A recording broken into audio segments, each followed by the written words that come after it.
नई सुबह, नया दिन और नई शुरुआत हो चुकी है दोस्तों। तो कैसे हैं आप सभी लोग? तो दोस्तों, मॉर्निंग का वक्त है और मॉर्निंग को हम करते हैं अपना योगा। और कुछ दिनों से ना मेरी बैक बड़ी स्टिफ हो रही है, और मतलब अगर बैक स्टिफ हो जाए ना तो फिर मजा नहीं आता भाई। फिर मतलब वर्कआउट ही नहीं हो पाता है। वर्कआउट तो छोड़ो, योगा में नहीं हो पाता है। इसीलिए जो है आज हमने सोचा, थोड़ा क्या होता है कि जिद्दी बनना पड़ता है। कहते हैं ना, लोहा लोहे को काटता है, तो इसीलिए थोड़ा जिद्दी बनना पड़ता है। पहले हमने अपना प्राणायाम करा, उसके बाद फिर हमारा सारा फोकस था कि बैक को जितना ज्यादा हो सके उतना ज्यादा इंगेज किया जा सके, ताकि जो है बैक में बेहतर स्ट्रेंथ आए, ब्लड सर्कुलेशन बेहतर आए, और जो मांसपेशियां है ना थोड़ी खुल सके, ताकि जो है मसल हमारी रिलैक्स फील कर सके और पेन जो है वो जाए। पेन बहुत हो गया, पता नहीं किस लिए हुआ, कैसे हुआ, ये तो समझ में आया ही नहीं। और मुझे लगता है कहीं ना कहीं वर्कआउट के दौरान दौरान ही कहीं पे कुछ छोटा मोटा निगल हुआ होगा, इसी वजह से जो है ये पेन होने लगा। वरना तो भाई मैं योगा भी करता हूँ, अपना जिम भी जा रहा हूँ, सब कुछ कर रहा हूँ, मतलब स्ट्रेंथ ट्रेनिंग भी हो रही है, साथ में स्ट्रेचिंग, हर चीज हो रही है। उसके बावजूद भी अगर इस तरीके से पेन हो तो फिर भाई बात समझ में आती है नहीं। तो इसीलिए आज थोड़ा हमने विगरसली योगा किया है हमने, और उसका फायदा मुझे मिला है। मतलब कि उसके बाद मेरा मसल बिल्कुल रिलैक्स मुझे फील हुआ है। पेन लगभग चला गया, मतलब पूरी तरीके से नहीं गया लेकिन लगभग चला गया, क्योंकि मेरे को शाम को करना है लेग्स।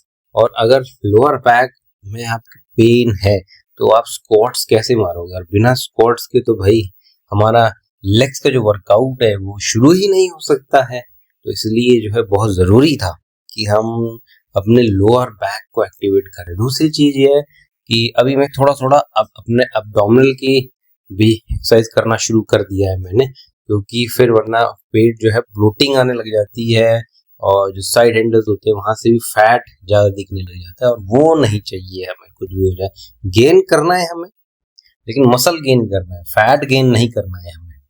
तो दोस्तों, जिम में आ चुके हैं और हम सबसे पहले करेंगे स्क्वाट्स। और आज जो है टोटल 3 सेट्स हमने स्क्वाट्स पे किए, एक वार्म अप और उसके बाद 2 हमारे रेगुलर सेट्स। अब वार्म अप जो मैंने किया उसमें 15 मैंने रिपीटेशंस मारी है यहाँ पे, और उसके बाद फिर हमने वेट बढ़ाया करीब 60 किलो, और 60 किलो से हमने करीब करीब 25 रिपीटेशंस हमने यहाँ पे लगाई हैं। और मतलब आज ना मेरा स्क्वाट्स मुझे बहुत समय के बाद फील हुआ है कि मैंने बहुत बढ़िया तरीके से स्क्वाट्स मारा है। और सरप्राइजिंग बात यह है कि सवेरे मेरे बैक में पेन हो रहा था, और शाम को जो है इतनी बढ़िया स्क्वाट्स मैंने मारी है। मेरा बिल्कुल भी ग्लूट्स नहीं उठा, बॉडी बिल्कुल भी आगे को नहीं गई। एक प्रॉपर मूवमेंट के साथ, जिसको कहते हैं ना 90 डिग्री जो है एंगल के साथ जो हमने स्क्वाट्स मारी है, और वेट भी ठीक ठाक रखा है। और सबसे इंपॉर्टेंट चीज है रिपीटेशंस। और क्योंकि देखिए लेग्स जो होता है बहुत बड़ा पार्ट होता है, तो यहाँ पे आपको ना हायर रिपीटेशंस पे जाना ही पड़ेगा अगर आपको अपनी लेग्स को ग्रो करना है। दूसरी चीज क्या, स्क्वाट सिर्फ लेग्स को ही ग्रो करने के वर्कआउट नहीं है, बल्कि ये आपको ओवरऑल काम करता है। आप क्वाड्स को भी इंगेज करता है, हैमस्ट्रिंग को, ग्लूट्स को, आपके लोअर बैक को, और जो है आपका लोअर अब्डोमेन के उसको भी ये कहीं ना कहीं इंगेज करता है। तो स्क्वाट्स इसीलिए अगर आप कर सकते हैं तो बेस्ट एक्सरसाइज है। और देखिए यहाँ जो है ना फेलियर तक मैं गया हूँ, 2 सेट्स मारा है मैंने सिर्फ, और दोनों सेट्स में जो है वो फेलियर पे गया हूँ मैं। यहाँ पर भी आप देख सकते हैं। और आखिरी जो सेट है ना वो मैंने थोड़ा नीचे पॉज लेके मारने की कोशिश करी है। तो पॉज लेने से क्या होता है, क्योंकि जब हम स्क्वाट्स मार रहे हैं, जब हम नीचे जब हम स्क्वाट्स मारते हैं तो मैक्सिमम जो हमारा मसल पे लोड फील होता है, कॉन्ट्रैक्शन फील होता है, वो नीचे ही फील हो, ऊपर नहीं। ऊपर तो हम रेस्ट पोजीशन पे आ चुके, ये है पोजीशन जहां पे मैक्सिमम कॉन्ट्रैक्शन फील होता है। और सारा खेल यही है कि आप कितना कॉन्ट्रैक्शन फील कर सकते, कितना लोड आप मसल पे डाल सकते हो। और यहाँ पे देखिए मुश्किल आखिरी सेट हमारा था, तो करीब करीब 15 रिपीटेशन हमने मारी और पूरा फेलियर के लिए गया। उसके बाद फिर हम आए अपने हैक स्क्वाट पे, और हैक स्क्वाट तो किसी भी हाल में मिस नहीं करता मैं भाई, क्योंकि अगर आपको हकीकत में अपने क्वाड्स को ग्रो करना है, बड़ा अगर आपको करना है, तो भाई आपको हैक स्क्वाट तो मारना ही पड़ेगा। और जिस एंगल में हैक स्क्वाट है ना, तो बहुत बढ़िया लोड आता है। इंपॉर्टेंट चीज क्या है कि यहाँ पे ना वजन से आपको खेलना है, यानी कि आपको बहुत ज्यादा वजन नहीं डालना है। पहले हम इस पे 100 किलो जो है वजन डाल देते थे और स्क्वाट्स मारते थे, बहुत इजीली मारते थे, लेकिन फिर बाद एक समझ में आई कि हमें हैक स्क्वाट को यूज कैसे करना है, तो इसीलिए वजन बिल्कुल ड्रॉप कर दिया हमने, यानी 40 किलो से शुरू करते हैं और 60-70 किलो तक मैक्सिमम इस पे हो जाते हैं, और उसका फायदा जो है हमारे क्वाड्स पे हमें दिखता है। फिर आखिरी में जो है वो है हमारा लेग एक्सटेंशन।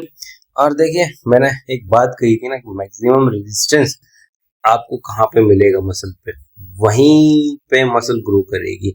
ये बात ये नहीं कि कितना मैक्सिमम रिपीटेशन आप मार सकते हैं, जितना ज्यादा रिपीटेशन मारेंगे तो वो फिर, क्योंकि ये सीटेड है, तो जब आप बैठ के आपको एक्सरसाइज कर रहे हैं तो उस पर बहुत ज्यादा रिपीटेशन करने की जरूरत नहीं। इससे बेहतर ये है कि आप कॉन्ट्रैक्शन फील करिए, और वो कैसे होगा लेग एक्सटेंशन में, कि आप जितना ऊपर होल्ड करेंगे, जितना बेहतर आप होल्ड कर पाएंगे, और उतना बेहतर आप अपने क्वाड्स में वो लोड फील कर पाएंगे।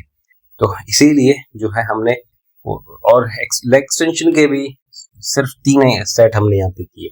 उसके बाद फिर हम अपने शोल्डर्स पे, और शोल्डर्स पे हमने अपने लेटरल पार्ट को यहाँ पे एंगेज किया। और यहाँ पे थोड़ा सा मैंने चेंजेस किया है कि पहले क्या होता था कि मैं थोड़ा सा बेंड हो जाता था, और उससे क्या होता था कि मेरा ट्रैप्स भी एंगेज हो जाता था। तो अभी मैं थोड़ा सीधा हो गया, तो उससे क्या है कि ट्रैप्स का एंगेजमेंट खत्म हो गया मेरा। आखिरी फिर हमारा शोल्डर्स का है, वो है हमारा रेयर डेल्ट। और तो रेयर डेल्ट मैं आपको बताया, यहाँ पे वेरिएशंस के साथ करता हूँ मैं रोप में। पहले सिर्फ डेल्टॉइड्स को एंगेज करता हूँ, उसके बाद फिर जो है मैं डेल्टॉइड्स के साथ अपने लोअर जो ट्रैप्स है उसको भी एंगेज करता हूँ।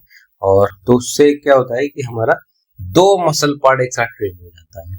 आखिरी हमने किया अपने एबडक्टर्स और एडक्टर्स को यहाँ पे ट्रेन किया।